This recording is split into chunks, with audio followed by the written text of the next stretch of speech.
Lightning split the sky and Alira nearly dropped the basket of bread she was carrying. The wind had turned wild in the last few minutes, tearing leaves from the trees and throwing them across the muddy road. She had left the market later than she meant to, and now the storm that everyone in the village had been talking about all week was finally here, right on top of her, with no shelter in sight. She pulled her shawl tighter and quickened her pace along the narrow path that ran beside the ravine. The rain came down in sheets now, cold and stinging, and the ground beneath her feet had turned soft and slippery. She knew this road well, every twist of it, every route that could catch a careless foot, but tonight even the familiar path felt dangerous, as if the storm had reshaped the whole world into something unfriendly. That was when she heard it, a low sound, almost swallowed by the thunder, coming from somewhere near the edge of the ravine. At first she thought it was an animal, maybe a dog caught out in the rain, and she almost kept walking, telling herself it was not her problem, that she needed to get home before the road washed out completely. But the sound came again, and this time she was certain. It was a human voice, weak and broken, calling for help.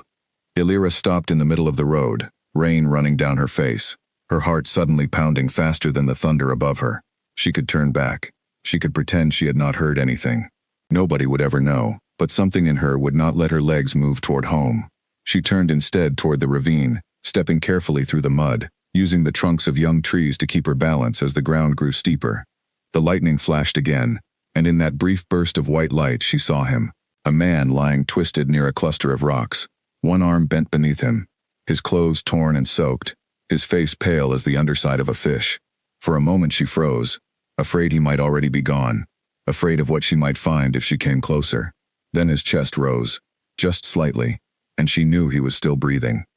She scrambled down the last few feet of the slope, ignoring the mud that soaked through her skirt, ignoring the branch that scraped across her cheek. When she reached him, she knelt beside him and pressed her fingers to his neck, the way her grandmother had once shown her, checking for the beat of life beneath the skin. It was there, fast and uneven, but there. Up close she could see he was not a village man. His boots, though ruined by mud, were made of fine leather, and beneath the torn coat she caught the gleam of a shirt too well made for a farmer or a traveling merchant. But none of that mattered right now. What mattered was that he was hurt, that the storm was getting worse, and that if she did not act quickly, the rising water in the ravine might reach him before help ever could. She shook his shoulder gently, then harder, and his eyes fluttered open for just a moment, unfocused and glassy. He tried to speak but only managed a broken sound before his eyes closed again. Alira looked around desperately. She could not carry a grown man on her own, not up that slope, not in this mud. But she remembered the old shepherd's hut, not far from here, tucked into the hillside where shepherds used to shelter their flocks during storms like this one. It was closer than the village. It was her only real chance. Summoning strength she did not know she had, she got her shoulder under his arm and pulled him upward, inch by inch, her feet slipping constantly on the wet grass. He was heavier than she expected, and more than once she nearly lost her footing and slid back down toward the rocks. But every time she caught herself, gritted her teeth, and kept pulling. The rain made everything harder, blinding her, soaking her hands until they were numb and clumsy. But she did not stop. By the time she reached the top of the ravine, her arms were shaking and her breath came in ragged gasps. The hut was still a good distance away, a dark shape barely visible through the storm, but she forced herself onward, half dragging, half carrying the stranger across the uneven ground. Every few steps she had to pause, adjust her grip, whisper words of encouragement to a man who could not hear her, just to keep her own courage from failing. When they finally reached the door of the hut, she nearly wept with relief. She pushed it open with her shoulder and pulled him inside, away from the wind and rain, laying him down as gently as she could on the dry straw that covered the floor. The hut was small and simple, built for shepherds and their animals, but tonight it felt like the safest place in the world. She knelt beside him, catching her breath, and studied his face properly for the first time. He was young, perhaps not much older than she was, with a strong jaw shadowed by a few days without a razor, and dark hair plastered flat against his forehead by the rain. There was a cut above his eyebrow, still bleeding slowly, and bruises forming along one side of his face. She had no idea how he had come to be lying near the ravine in the middle of a storm, but there would be time for questions later. Right now, he needed care. She tore a strip from the bottom of her own skirt, since it was already ruined by mud anyway, and pressed it gently against the cut on his forehead to slow the bleeding. She found an old woolen blanket folded in the corner, left behind by some shepherd months or years ago, and wrapped it around him, trying to fight off the chill that had settled into his skin. His lips had a faint blue tinge that frightened her more than she wanted to admit.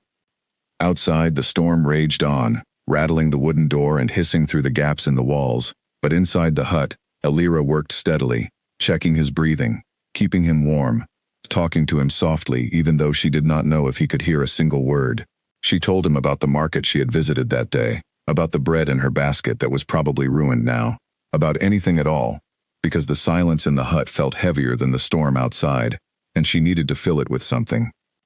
At one point, near what she guessed was midnight, his eyes opened again, clearer this time, though still clouded with pain. He looked at her as if trying to understand where he was and who she was, and his lips moved, forming a name she did not recognize. It sounded like a warning, or perhaps a question, but before she could ask him to repeat it, his eyes slipped shut once more and his breathing settled into something slower, something closer to real sleep than the frightening stillness from before.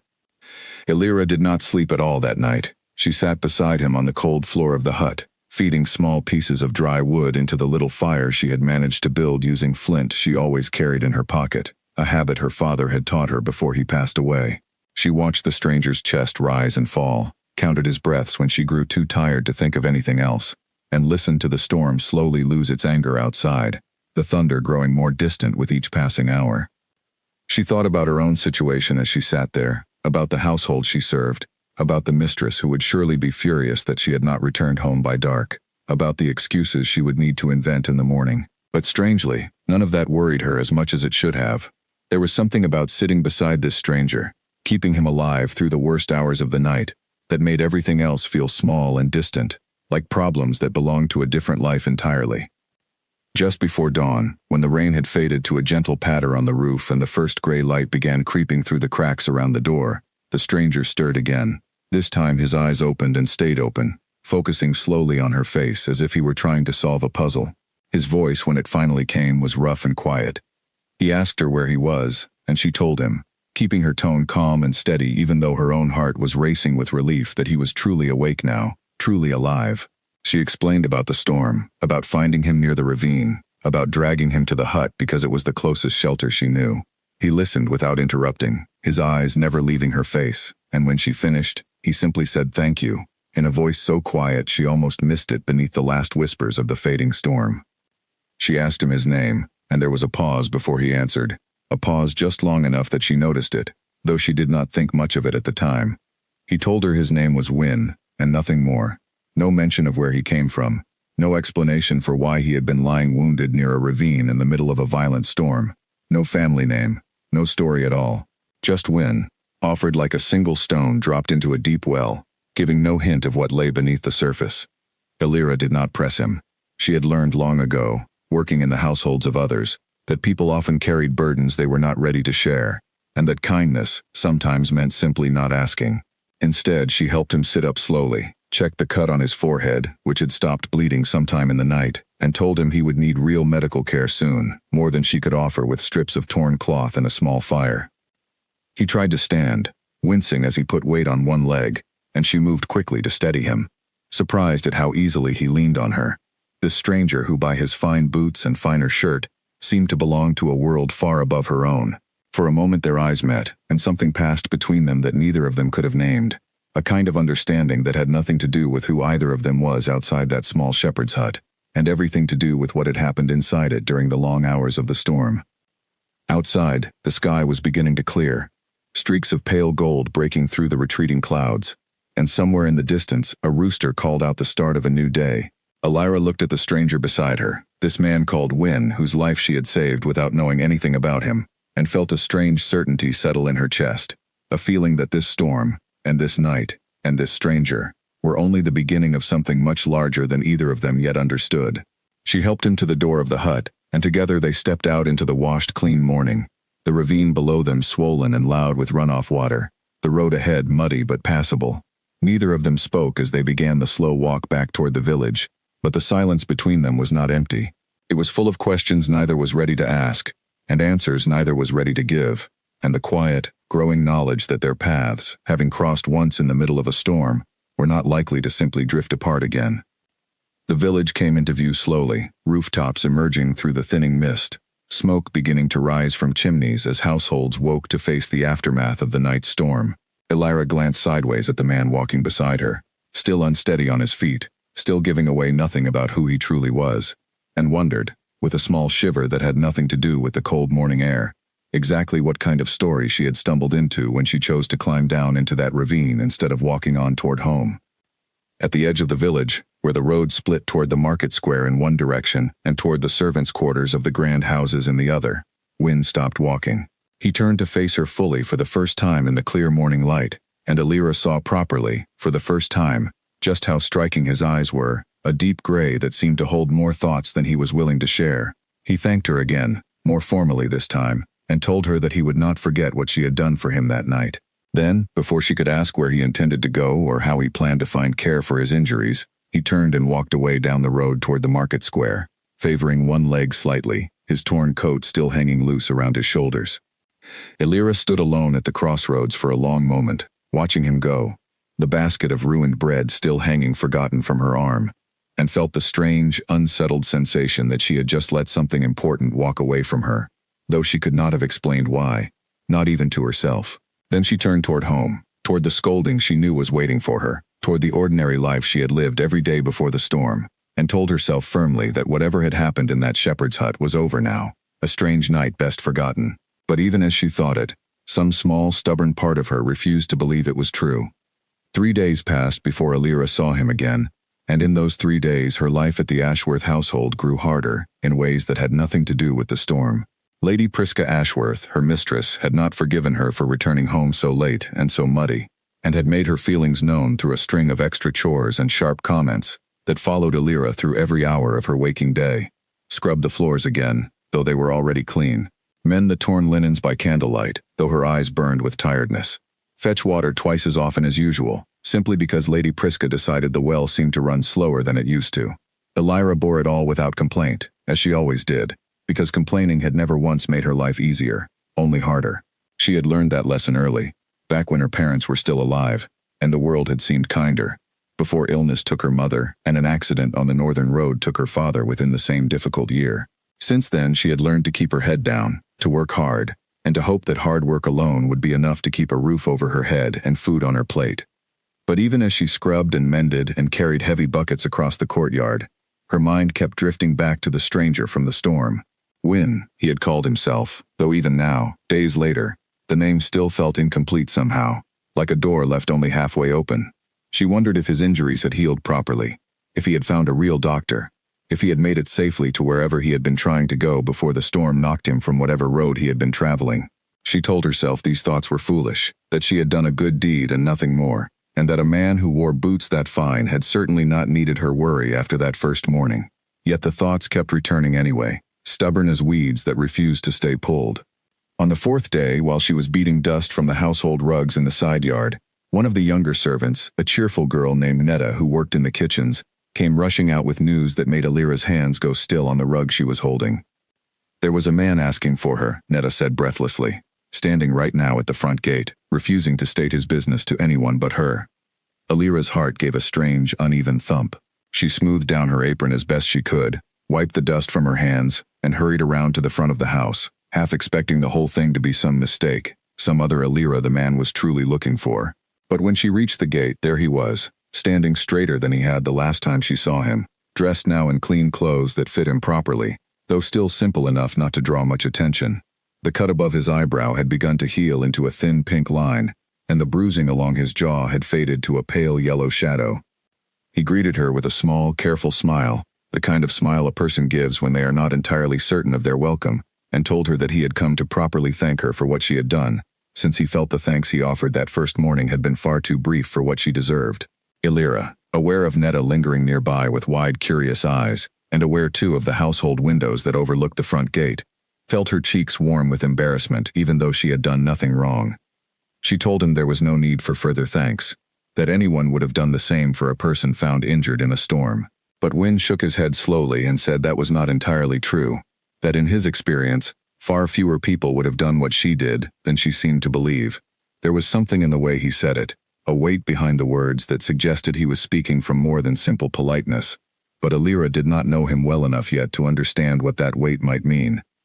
He asked if she might be able to spare a short time to walk with him, just along the road outside the estate, so that he could speak with her properly, without an audience of curious kitchen girls listening to every word. Illyra glanced back toward the house, knowing that Lady Priska would not approve of her wandering off in the middle of the afternoon, especially not to walk with a strange man of uncertain background. But something about his request, quiet and almost hesitant despite his obvious confidence in other ways, made her want to say yes. She told Netta to cover for her for just a short while, promising to explain everything later, and then she stepped through the gate to join Wynne on the road. They walked together in a silence that was not uncomfortable, past the low stone wall that marked the edge of the Ashworth property, past the old oak tree where village children sometimes played in the warmer months, until they reached a quiet bend in the road where no house could see them, and no one was likely to pass by. There, Wynne finally spoke more openly than he had before.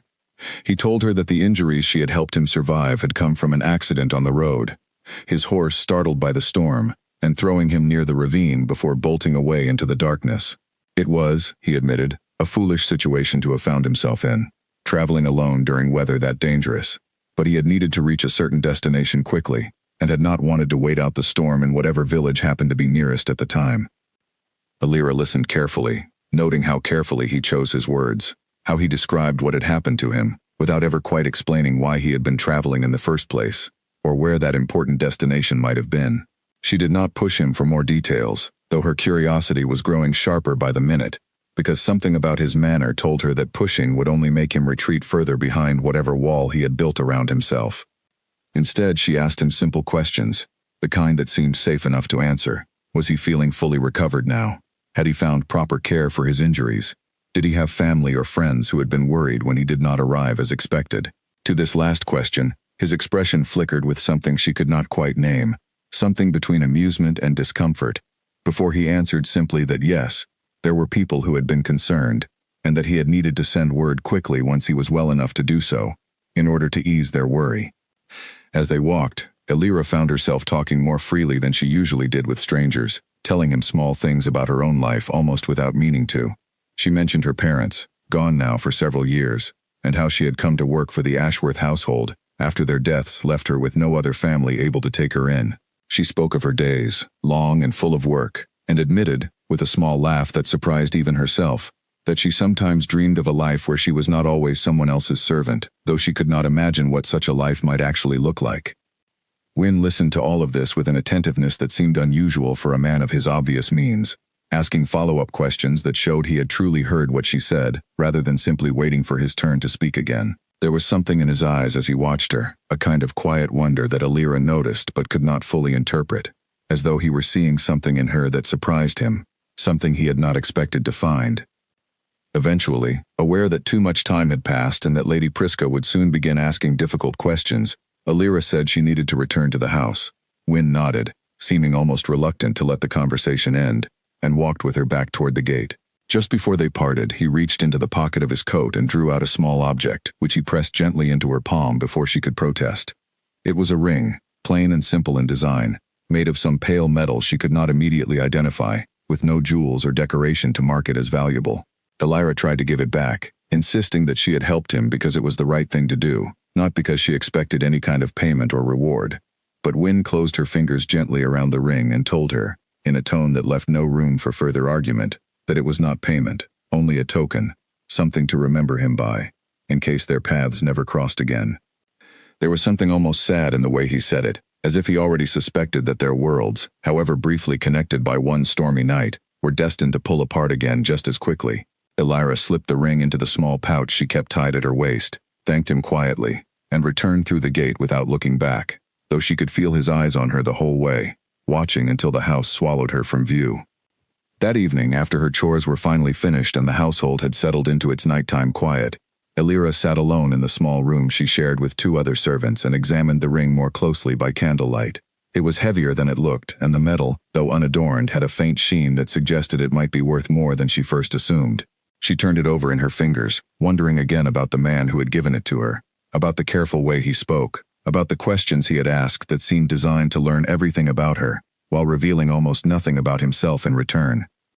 She told herself, as she had told herself many times over the past several days, that she was reading too much into a single kind gesture from a grateful stranger, that men of that sort passed through ordinary lives all the time, and rarely left any lasting mark behind. But some quiet instinct, the same one that had pulled her down into the ravine during the storm instead of walking on toward home, told her that this was not quite true, that Wynne was not simply a passing stranger, and that whatever secret he carried behind those careful gray eyes was larger and more complicated than she yet understood. Meanwhile, trouble was gathering in the Ashworth household that had nothing to do with storms or strangers. Alira began to notice it in small signs at first. The way Lady Prisca's husband, a quiet man who rarely involved himself in household matters, had started meeting late at night with men she did not recognize, their voices low and tense behind closed doors. She noticed too that meals had grown simpler over the past weeks, that certain household items had quietly disappeared, sold off perhaps, though no one spoke of it openly in front of the servants. It was Netta, always eager to share whatever gossip she gathered from her position near the kitchen, who finally told Alira the truth one evening, as they prepared the household's simple supper. The Ashworth family, Netta whispered, careful to keep her voice low enough that none of the other servants would overhear, was deeply in debt, had been for some time, and there was serious talk now of selling the estate entirely to cover what was owed. Alira felt a cold weight settle in her stomach at the news. If the estate was sold, there was no guarantee the new owners would keep any of the current household staff. She might find herself without work, without a place to sleep, without any of the small stability she had worked so hard to build for herself since her parents died. She thought of asking Lady Prisca directly, but knew such a question would only earn her another round of harsh words, since servants were expected to hear nothing and know nothing about matters that did not concern them directly, even when those very matters threatened to upend their entire lives. That night, lying awake in her narrow bed while the other servants slept around her, Alira found herself thinking again of the ring hidden in her pouch, and of the man who had given it to her. She wondered, with a mixture of hope and embarrassment at her own foolishness, whether a person like Wynne, whoever he truly was, might somehow be connected to a solution for the trouble now threatening her small, hard-won world. But she quickly pushed the thought away, telling herself firmly that she barely knew the man, that he had already disappeared from her life as quickly as he had entered it, and that hoping for rescue from a stranger was no way to face the uncertain days ahead. Still, as sleep finally began to claim her, the last image in her mind was not of Lady Prisca's harsh words or the household's mounting debts, but of a pair of quiet gray eyes watching her with something that had looked, for just a moment, very much like wonder. Far from the Ashworth estate, in a grand house that most people in Alira's village would never see except from a great distance, the man called Wynne was known by an entirely different name. He was Alaric Thornberry, Duke of Hallowmere, and the injuries he carried from the storm were only the smallest part of a much larger danger that had been building around him for months. The truth of that night in the ravine was not the simple story of a startled horse that he had given Alira. Alaric had indeed been thrown from his horse during the storm, but the horse had not startled on its own. It had been startled by a shot fired from somewhere in the trees along the road, a shot meant for the rider, not the animal. Alaric had felt the wind of it pass close enough to his ear that he still sometimes woke in the night with the sound echoing in his memory, sharp and sudden and far too close. He had been traveling in disguise, dressed as an ordinary man, riding without his usual guards, for reasons that had felt important at the time, and now felt almost reckless in hindsight. For months, Alaric had grown increasingly troubled by reports reaching him from his advisors, reports that suggested the lands under his protection were not being managed as fairly as he had always believed. Taxes collected in his name seemed higher on paper than what actually reached his treasury. Complaints from villagers about unfair treatment by local officials had grown too frequent to dismiss as simple grumbling, and at the center of many of these troubling reports was a single name that appeared again and again, his own cousin, Edmund Thornberry, the man who managed much of the estate business while Alaric attended to matters at court. Alaric had decided, against the strong advice of his most trusted steward, a careful and loyal man named Garrick, that the only way to learn the truth was to see it with his own eyes, without the careful arrangements and performances that always accompanied a duke's official visits. He would travel quietly, dressed plainly, and observe how his people truly lived, how his officials truly behaved, when they did not know they were being watched by the very man they answered to. That decision had nearly cost him his life. Someone, it seemed, either Edmund himself or someone acting on his instruction, had learned of Alaric's secret travels and had decided that a dead duke, especially one who died in a storm with no witnesses, would solve a great many inconvenient problems. If not for the storm scattering his horse and throwing him clear of the road before a second shot could find its mark, and if not for a servant girl choosing to climb down into a dangerous ravine instead of walking on toward the safety of her own home, Alaric Thornberry would very likely have died that night, and his cousin would have been one significant step closer to a title and lands that were never meant to be his. Garrick had been beside himself with worry when Alaric finally returned, quietly and through a back entrance, 3 days later than expected, and bearing wounds that told a story far more dangerous than the simple accident Alaric tried at first to describe. It had taken very little pressing before Alaric admitted the truth of the gunshot, and Garrick's face had gone pale with a fear that Alaric had rarely seen in his old and steady friend. They must tell no one of the attempt, Garrick insisted, at least not yet, not until they understood exactly who was responsible and how far the danger truly extended. If word spread that the Duke had survived an assassination attempt, whoever was behind it might grow desperate and try again, more carefully this time, in a way that would not be so easily survived. Better to let the world believe the official story, that the Duke had simply taken an unplanned journey and returned safely, while Garrick worked quietly behind the scenes to uncover the truth of who had wanted Alaric dead. Alaric agreed to the secrecy, though it did not sit easily with him. He had never been a man comfortable with hiding, but he understood the wisdom of caution, especially now that he had proof, undeniable and frightening proof, that someone close to him was willing to see him killed rather than allow him to continue uncovering the truth about how his lands were truly being managed.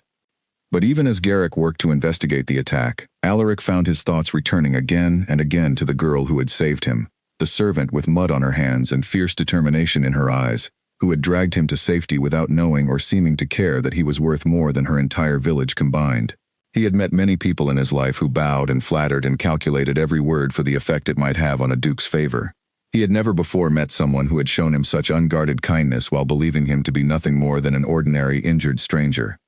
It troubled him more than he wanted to admit, this fixation on a servant girl he had known for barely a single night and a single afternoon walk. He told himself it was simple gratitude, the natural response to someone who had saved his life at real risk to her own comfort and safety. But late at night, when the ache of his healing injuries kept him from sleep, he found himself remembering small details of their conversation, the way she had laughed despite her tiredness when describing her hopes for a different kind of life, the steady, unimpressed way she had looked at him even when he was at his weakest and most vulnerable. He asked Garrick, carefully and without explaining his full reasons, to quietly learn what he could about the household where Alira served, and about the family who employed her. What Garrick discovered over the following days was troubling in its own right, and gave Alaric an unexpected connection to the very corruption he had been trying to uncover. The Ashworth family, it turned out, owed a significant debt, much of it tied to unfair taxation and mismanaged accounts that traced back, through several careful layers of paperwork, to officials appointed and overseen by none other than Edmund Thornberry. The Ashworths were far from the only family suffering under this kind of pressure, Garrick explained, laying out documents and records across Alaric's desk late one evening. Across the region, families both large and small were being squeezed by fees and taxes that had no proper justification, money that seemed to disappear into accounts that led back, eventually, to Edmund's own growing fortune. Alaric felt a cold anger settle over him as he studied the records Garrick had gathered. His cousin was not simply skimming a little extra profit here and there, as Alaric might once have suspected and perhaps even quietly overlooked, given the complicated history between their families. This was systematic, cruel, and widespread, a pattern of theft dressed up as legitimate governance, hurting ordinary families like the Ashworths, and by extension, hurting people like Alira, who depended on those families for their livelihood and their place to sleep at night.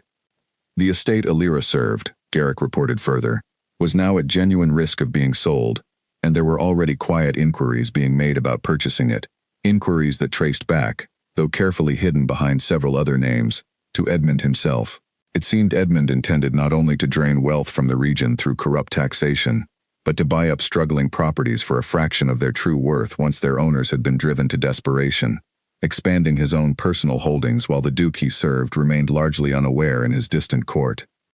Alaric sat with this information for a long time after Garrick left him alone with his thoughts. He understood now that the danger extended far beyond a single attempt on his own life. His cousin's ambitions, left unchecked, would continue to hurt families across his lands, families with no power to fight back against a system quietly rigged against them from every angle. And somewhere in the middle of all this, entirely unaware of the larger forces circling her small, hard-working life, was Alira, the servant girl who had shown him more genuine kindness in a single storm than most of the nobles at court had shown him in years of careful, calculated friendship.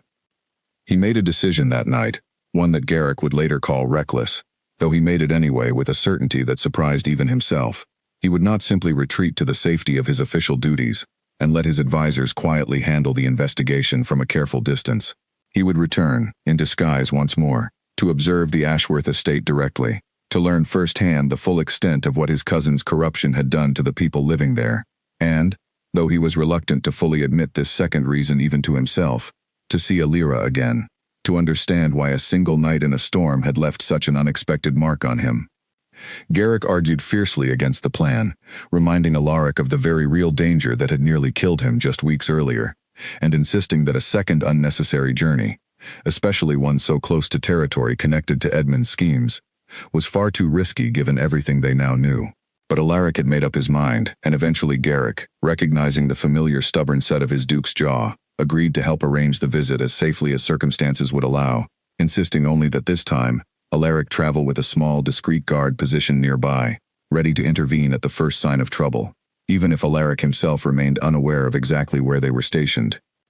The plan they settled on was simple in structure, though delicate in execution. Alaric would present himself to the Ashworth household as a potential buyer for the estate, a wealthy man interested in acquiring the property given the rumors already circulating about the family's financial troubles. This cover would give him a legitimate reason to walk the grounds, speak with the household staff, and observe conditions directly, all while appearing to be nothing more than a shrewd businessman considering an investment. It would also, though Alaric barely allowed himself to think about this part too directly, give him a reason to see Alira again, to speak with her once more without the strange, careful distance that had defined their brief conversation at the road's edge outside her employer's gate. Back at the Ashworth estate, unaware of any of these larger plans unfolding around her, Alira continued her days much as she always had, though the household's growing troubles pressed more heavily on everyone with each passing week. Lady Prisca had grown increasingly short-tempered, snapping at servants over small mistakes that would once have gone unnoticed, and the master of the house had taken to locking himself away in his study for hours at a time, emerging only with a grim, distracted expression that worried even the youngest kitchen maids. Netta brought fresh gossip almost daily now, each piece more alarming than the last. A buyer had made inquiries about the estate. Papers were being drawn up. Lady Prisca had wept openly one evening, thinking herself unobserved, over the possibility of losing the home that had belonged to her family for 3 generations. The servants whispered among themselves about what would become of them if the sale went through, whether a new owner would keep any of them on, or whether they would all soon find themselves searching for new positions in an already difficult season for finding work. Alira felt the weight of this uncertainty pressing on her just as heavily as everyone else, but she found herself, in quiet moments, still thinking of the ring hidden in her small pouch, and of the strange, quiet man who had given it to her. She had not seen Wynne since that afternoon walk along the road, and though she told herself repeatedly that she had no reason to expect him again, some stubborn corner of her heart continued to hope, quietly and against her own better judgment, that their paths might cross once more.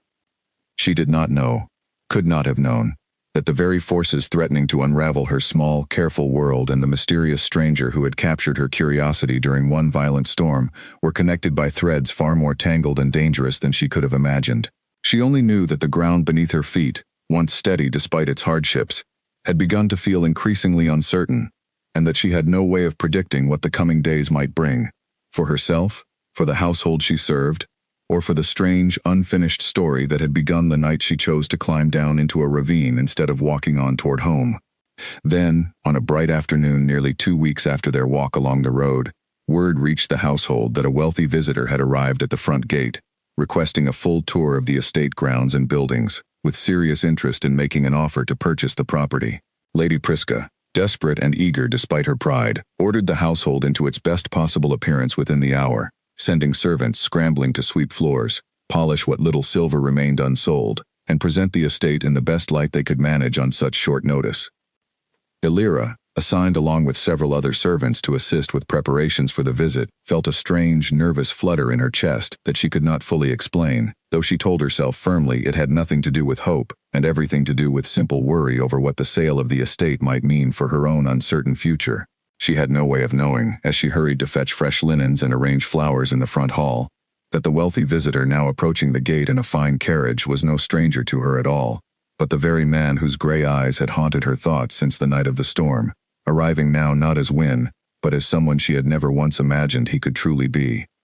The carriage that rolled through the front gate of the Ashworth estate was finer than anything the household had seen in years. its wood polished to a deep shine, its horses well-groomed, and calm, despite the bustle of servants gathering to greet the visitor. Lady Prisca stood at the top of the front steps, her chin lifted with the kind of pride that tries hard to hide desperation, while her husband stood beside her, his expression carefully arranged into something like confident hospitality, though his hands remained clasped tightly behind his back.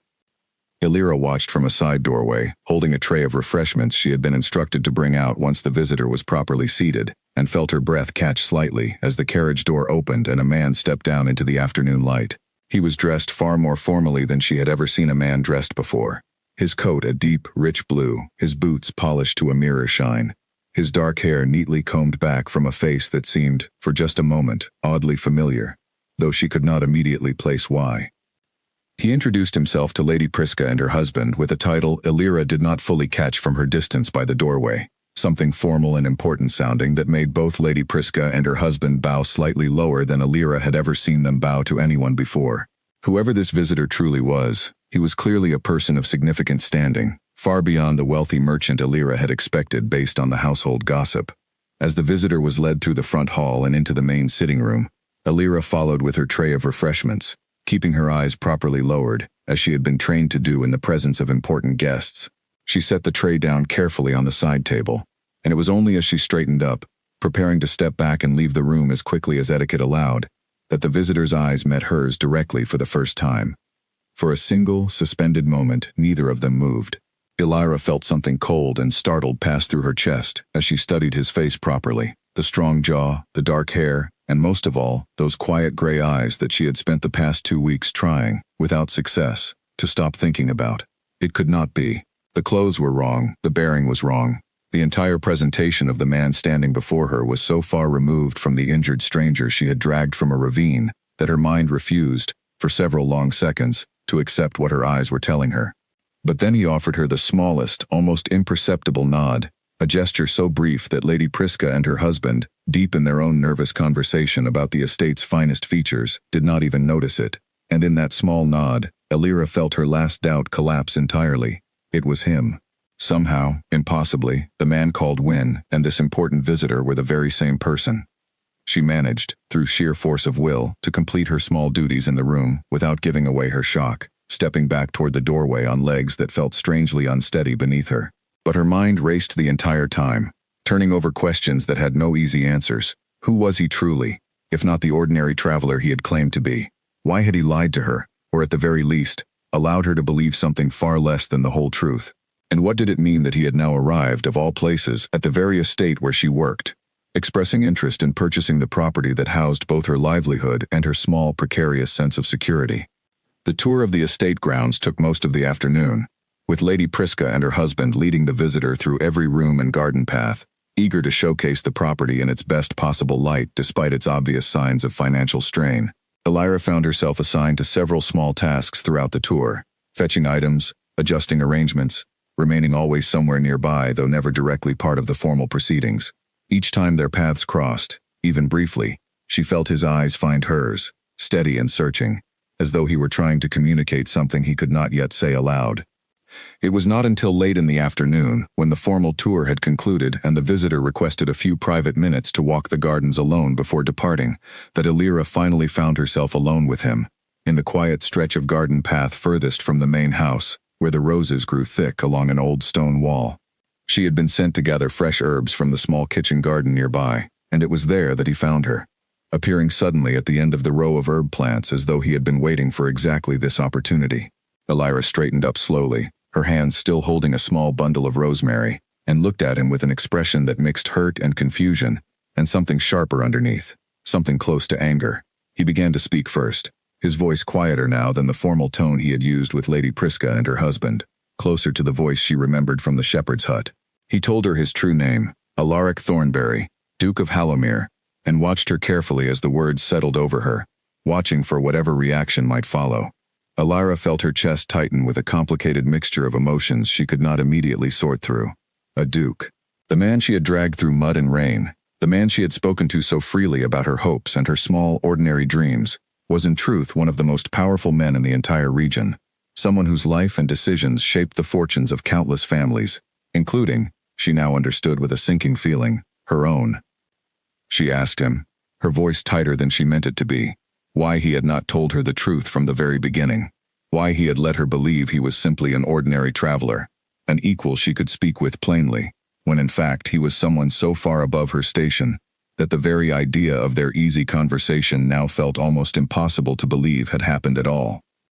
Alaric's expression grew more serious, and he explained, as honestly as he could manage, the reasons behind his disguise. He told her, carefully, of the troubling reports that had reached him, about how his lands were being managed, of his decision to travel quietly, in order to see the truth with his own eyes, rather than relying only on the carefully polished reports of officials who might have reasons to hide the full picture from him. He did not yet tell her about the gunshot that had truly caused his fall near the ravine, judging that such dangerous information was not yet safe to share, even with her, but he was honest about everything else, about his reasons for hiding his identity, and about how deeply her unguarded kindness that night had affected him.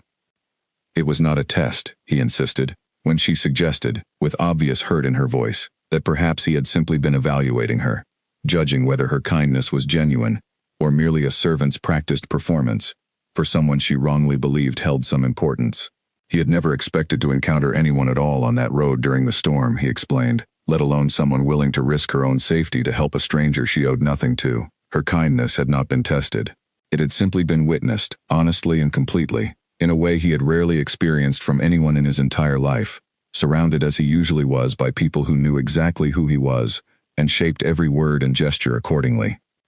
Alira listened to all of this with her arms crossed tightly over her chest, torn between the instinct to remain guarded and hurt, and a quieter, more honest part of herself that recognized the sincerity in his voice, the same steady honesty she remembered from their long night together in the shepherd's hut. But even as some of her anger began to soften, a new and more practical worry rose up to take its place.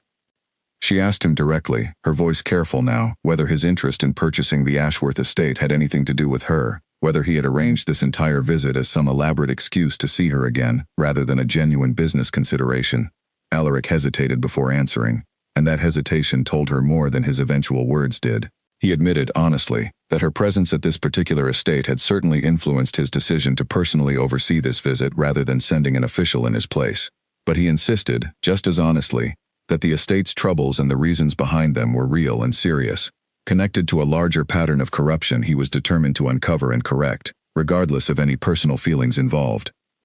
This admission did little to fully ease Alira's discomfort. The idea that a duke, a man of such enormous power and standing, had personal feelings toward her, a servant with nothing to offer beyond her own two hands and her stubborn determination, felt both flattering and deeply unsettling. She had spent her whole life understanding clearly where she belonged in the world, understanding the careful lines that separated people like her from people like him. The thought that those lines might somehow blur, that a duke might genuinely see her as something more than a curiosity or a passing kindness to be repaid, felt almost too large and strange to properly consider.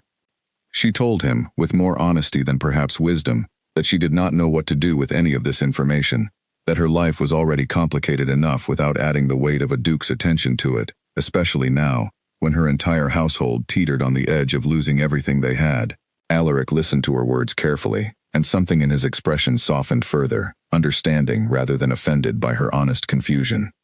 He told her he did not expect her to know what to do with any of it, not yet, and that he had not come today to demand anything from her, only to be honest, finally, about who he truly was, since continuing to hide behind a false name after everything she had done for him felt like a betrayal he was no longer willing to commit. Whatever came next, he said, would come in its own time, and she owed him nothing beyond the truth she had already so generously offered him that stormy night. Their conversation was interrupted before either of them could say much more by the sound of hurried footsteps approaching along the garden path, and both of them turned to see one of Alaric's own men, a quiet, watchful guard named Captain Rowan, who had been stationed discreetly near the estate grounds for exactly this kind of situation, appearing with an urgency in his stride that immediately put both Alira and Alaric on alert. Captain Rowan spoke in low, hurried tones, careful to keep his voice from carrying beyond the small garden where they stood. Riders had been spotted approaching the estate from the eastern road, he reported, men whose descriptions matched individuals known to work closely with Edmund Thornberry, arriving with a speed and purpose that suggested they were not simply passing travelers. Given everything that had happened during Alaric's last unaccompanied journey through this region, Captain Rowan strongly urged an immediate and careful departure, before whatever plan those riders were pursuing could unfold any further. Alaric's expression shifted instantly from the softness of their private conversation to something sharper and more alert, the bearing of a man accustomed to sudden danger and quick decisions. He turned back to Alira, his voice low and urgent now, and told her, without time to fully explain, that she needed to stay close to the main house, away from the outer grounds, until his men had assessed the situation properly. Whatever these riders wanted, he did not believe it was a coincidence that they were arriving now, during his own visit to this particular estate, and he was not willing to risk her safety on the chance that their business had nothing to do with him. Alira, her heart pounding with a fear that had nothing to do with wounded pride and everything to do with sudden, real danger, nodded quickly and began moving back toward the main house as instructed, though she cast one final glance back over her shoulder at Alaric, who remained in the garden with Captain Rowan, already speaking in low, urgent tones about how best to handle whatever threat was now approaching along the eastern road. Whatever complicated feelings had filled the garden just moments before, they had been swept aside entirely by a danger far more immediate and real, and as Alira hurried back toward the house, she found herself praying, fiercely and without fully understanding why, that the man she had once known only as Wynne would remain safe through whatever was coming next. Alira had barely reached the back entrance of the main house when the sound of hooves on the gravel drive reached her ears, faster and more numerous than any group of ordinary visitors would arrive. She pressed herself against the doorway and looked back toward the front of the estate, where 6 riders in dark traveling coats were dismounting quickly, their movements sharp and purposeful in a way that made her stomach twist with unease. Netta appeared beside her a moment later, breathless and wide-eyed, whispering that Lady Priska had been called to the front hall to receive the new arrivals, who claimed to represent an interested party in the estate's sale, though something about their manner, Netta whispered, felt wrong in a way she could not quite explain. Alira, remembering Captain Rowan's warning about men connected to someone called Edmund Thornberry, felt a cold certainty settle over her that these riders had nothing honest to do with buying property. She made her way carefully toward the front hall, staying close to the walls and out of clear sight, until she could see and hear what was happening without being noticed herself. Lady Priska stood near the front door, her earlier eagerness replaced now by visible confusion, as the leader of the riders, a lean man with a thin, unpleasant smile, explained that he had come on behalf of a client interested in acquiring the estate immediately, offering a price so low it barely covered half the family's outstanding debts, delivered with a tone that made clear the offer was not truly meant to be negotiated, only accepted. Alira watched as Lady Priska, desperate as she was, still bristled at the insulting nature of the offer, and watched too as the lean man's polite mask slipped slightly, revealing something colder and more threatening underneath. He mentioned, almost casually, that certain officials connected to the region's tax collection had grown very interested in reviewing the Ashworth family's financial records in close detail, a review that could easily be delayed, he suggested, if the sale proceeded quickly and quietly today.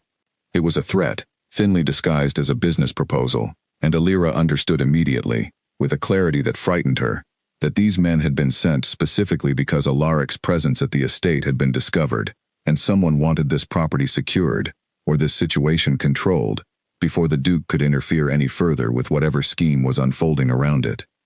She slipped away from the front hall as quietly as she had arrived and hurried through the side corridors toward the garden, desperate to warn Alaric of what she had overheard before these men realized he was still somewhere on the grounds. She found him near the garden's edge, in quiet conversation with Captain Rowan, and delivered her warning in a rush of urgent, breathless words, describing the threatening offer, the mention of tax officials, and the cold certainty in the lean man's voice that had convinced her these were not simple businessmen at all.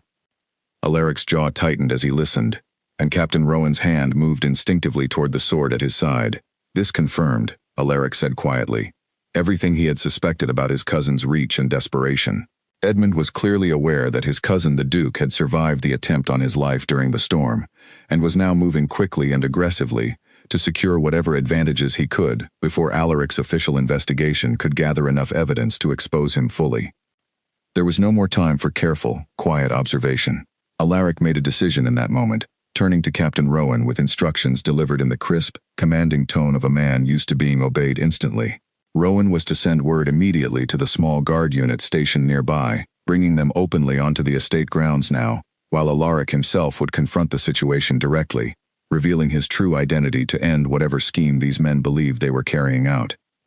Illyra, watching this transformation from careful, disguised visitor to commanding duke happen right before her eyes, felt a fresh wave of nervous energy rise in her chest, though this time it was mixed with something like determination rather than fear alone. She had already helped save this man once, in a storm she had not chosen and could not control. She found, standing there in the garden as Captain Rowan hurried away to gather reinforcements, that she was not willing to simply retreat to safety now and leave the rest of this dangerous confrontation to unfold without her. She told Alaric, quickly and with more confidence than she entirely felt, that she knew a hidden path through the estate's old servant corridors that would let him reach the front hall without being seen approaching from the garden, giving him the advantage of surprise rather than announcing his presence through the same front entrance the riders had already secured. Alaric hesitated only a moment before agreeing, recognizing the value of her offer, and together they moved quickly through the quiet back passages of the house that Illyra knew intimately from years of service, while the front hall remained tense with the lean man's unwelcome offer still hanging unanswered in the air. They emerged into a narrow hallway just beside the main entrance, close enough now to hear every word being exchanged in the front hall clearly. Lady Prisca's voice had grown strained, caught between refusing an offer that felt deeply wrong and fearing the consequences of angering men who spoke so casually about tax officials and financial ruin. Her husband stood beside her, his earlier calm entirely gone, his hands now visibly trembling as he tried and failed to find words that might extract his family safely from the situation, without agreeing to terms that would leave them destitute regardless.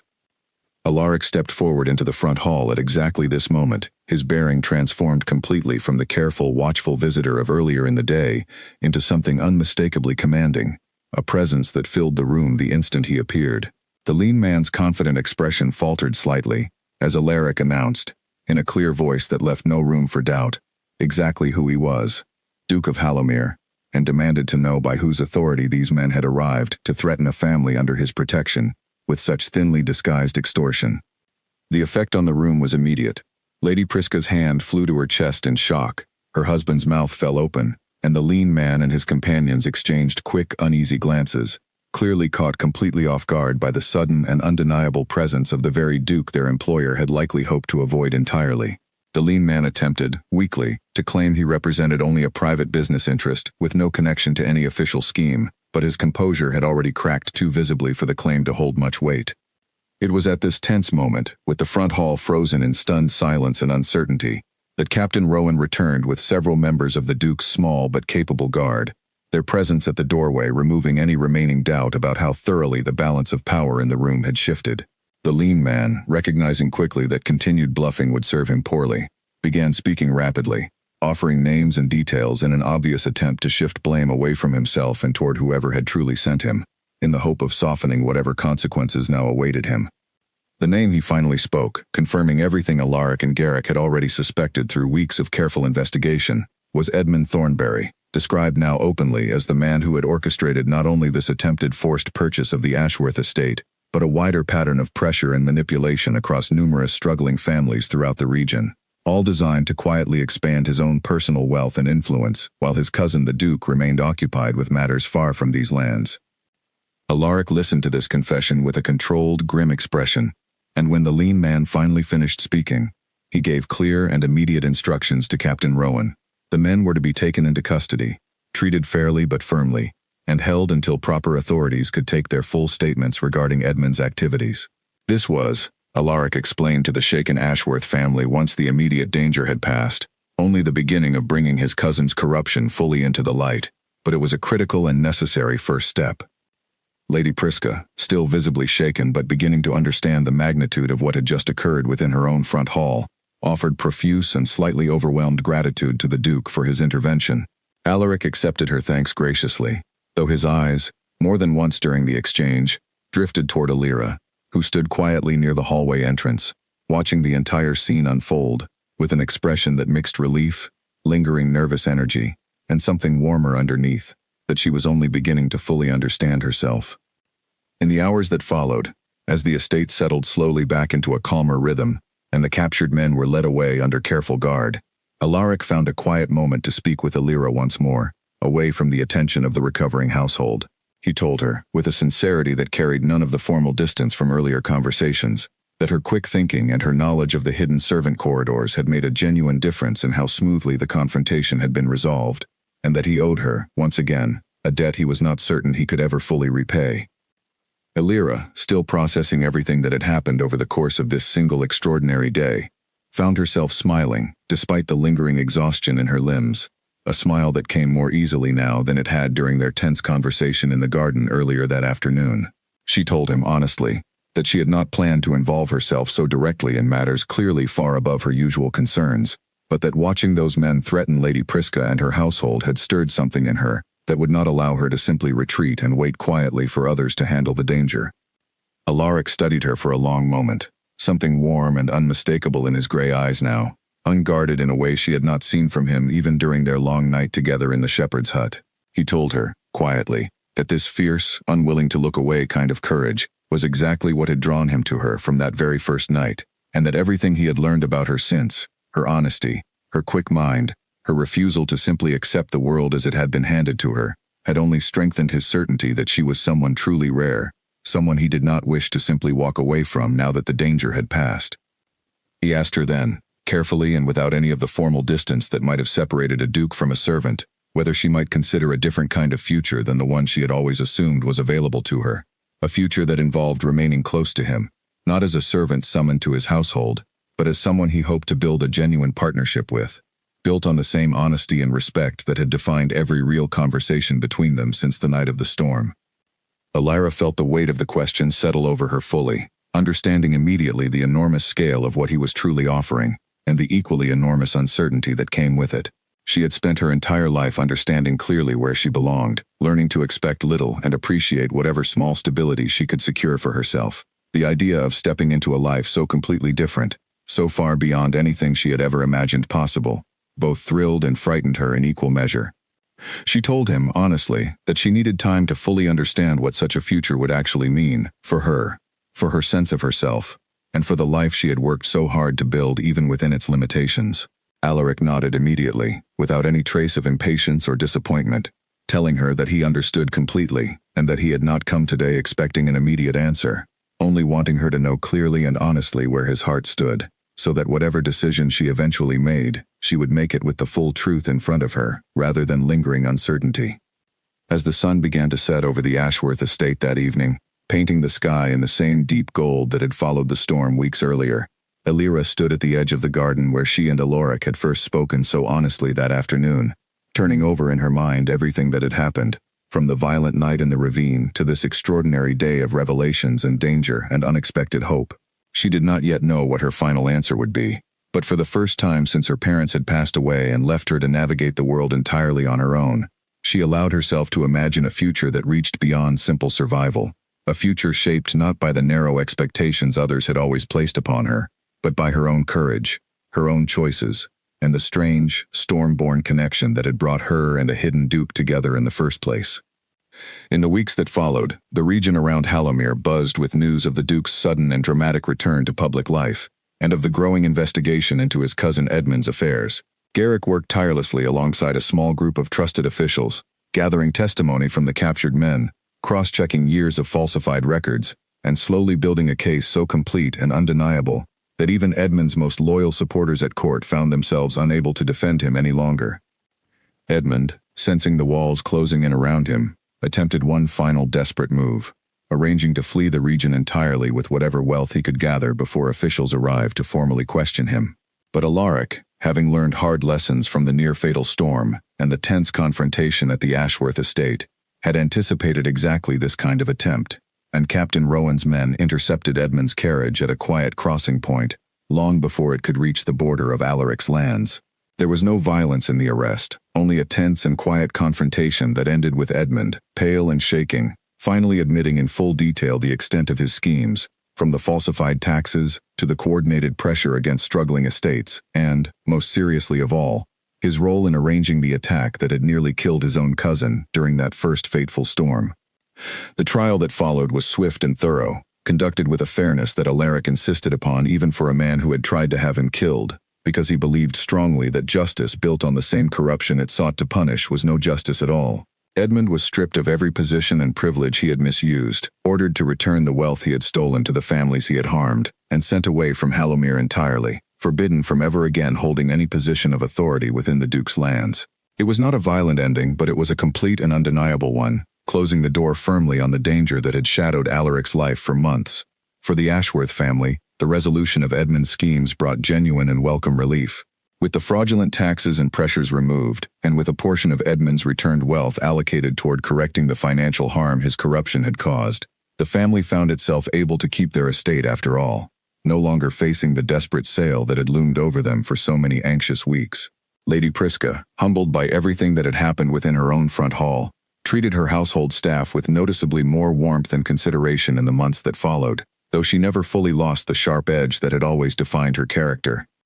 Elira remained at the estate during this time, watching from a careful distance as the larger political drama unfolded around Edmund's downfall, uncertain still of exactly what her own future held. Alaric visited when his duties allowed, never pressing her for the answer he had asked for that evening in the garden, always simply glad for whatever time they were able to spend together, walking the estate grounds, talking honestly about everything, from small daily concerns to larger questions about the kind of life either of them truly wanted.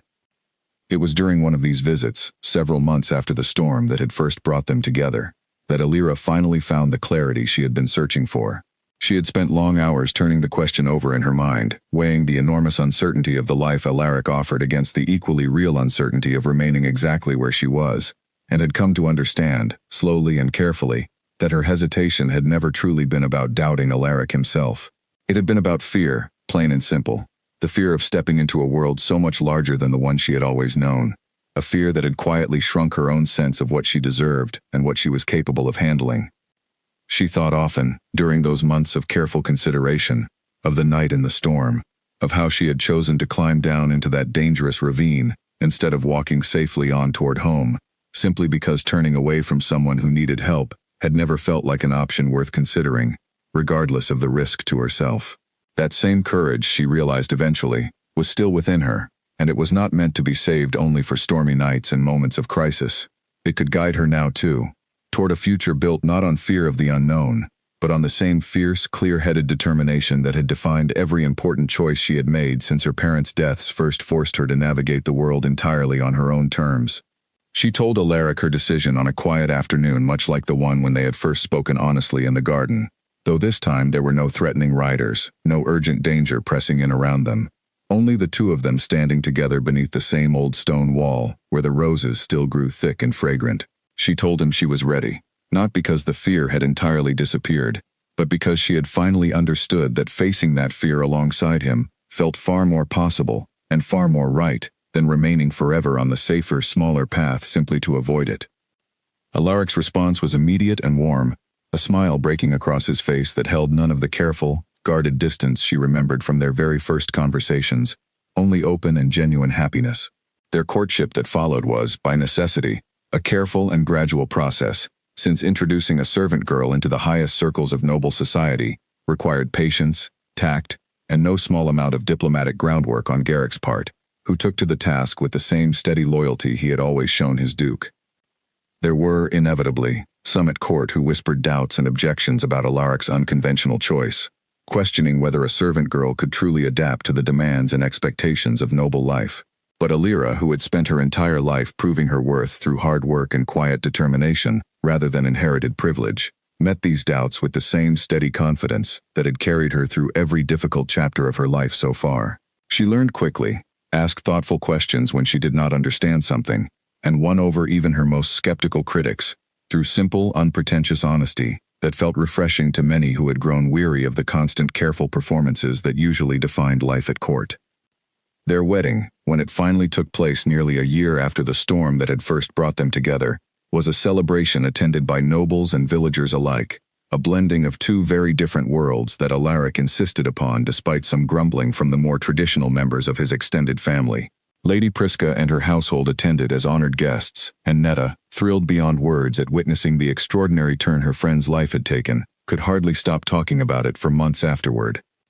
In the years that followed, Elira, now Duchess of Hallamere, brought the same fierce compassion and clear-headed determination to her new role that had first drawn Alaric to her during that violent storm. She worked closely with him to ensure that the reforms following Edmund's downfall truly reached the families who needed them most, insisting on visiting struggling estates and villages personally, rather than relying solely on official reports. remembering always how easily corruption could hide behind carefully worded paperwork when no one bothered to look closely enough at the reality underneath.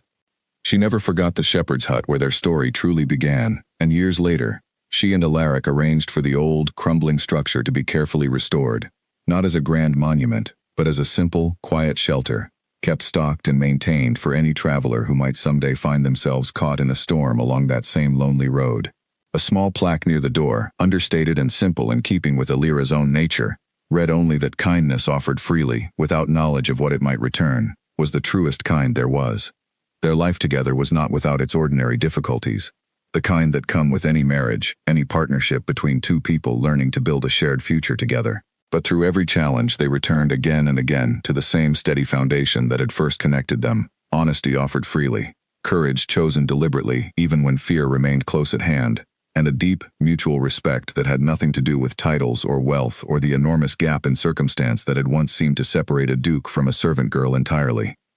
Years later, when their own children were old enough to ask about how their parents had first met, Alira would tell them the story simply, sitting by the fire on quiet evenings, describing a terrible storm, a stranger found near a ravine, and a choice she had made in a single frightening moment, to climb down into danger rather than walk safely on toward home. She never dressed the story up with more drama than it already carried on its own, because she had learned, through everything that followed that stormy night, that the truest stories rarely needed embellishment. They needed only to be told honestly, exactly as they happened. Courage and uncertainty and unexpected kindness all woven together into something far richer than either person involved could ever have predicted on the night it all began.